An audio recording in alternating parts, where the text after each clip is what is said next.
Here are the top 12 Manosphere myths. Debunked. Number 1. Most marriages end in divorce. It is completely misleading to compare all the divorces in 1 year from marriages begun years and even decades earlier with the number of marriages begun in that 1 year. The real divorce rate? 14.9 in 1,000. Myth number 2. Most women are unmarried. Define women as anyone over 16.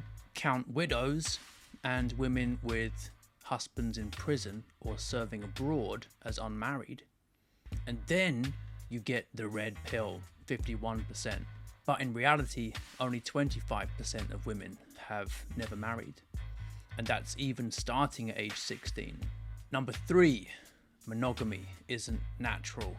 But the earliest hunter-gatherer humans were strictly monogamous. And monogamy made all 3 of the world's most successful empires, Romans, Athenians, and British. Polygyny has never produced a stable, large, successful society. Why? Doesn't fit human nature. Myth number 4, multiple wives is Christian. Now, Christianity is what Christ taught, and as Pope Leo XIII pointed out, Christ brought back matrimony to the nobility of its primeval origin by condemning the customs of the Jews in their abuse of the plurality of wives. How many wives did God make Adam? 1. Myth 5. It's the 21st century, bro. Sex has changed. Human nature and the rules of sex are timeless. Sex still makes children, and children still need stable marriages. What's new isn't true, and what's true isn't new. Myth number 6.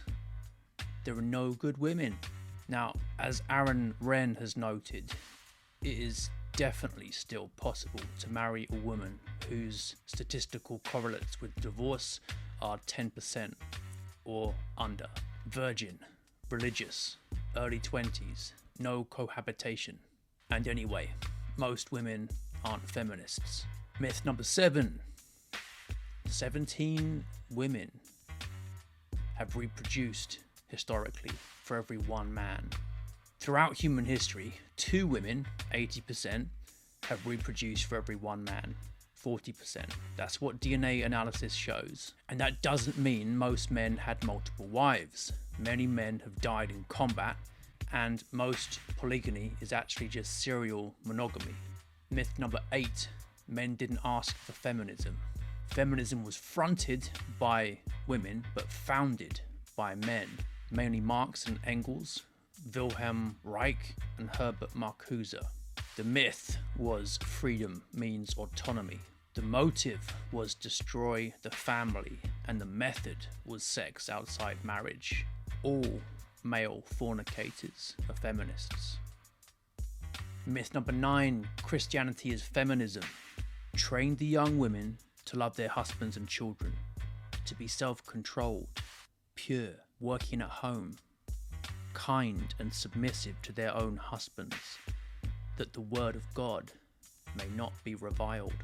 Titus, chapter 2, verses 4 to 5. Christianity is patriarchy. Myth number 10, masculinity is promiscuity. All men in the past with multiple wives were married. Old Testament concubines were wives. Alpha males in history haven't allowed their daughters to be spinning plates. Promiscuity has never produced any society except the ghetto. And how's that working out? Myth number 11.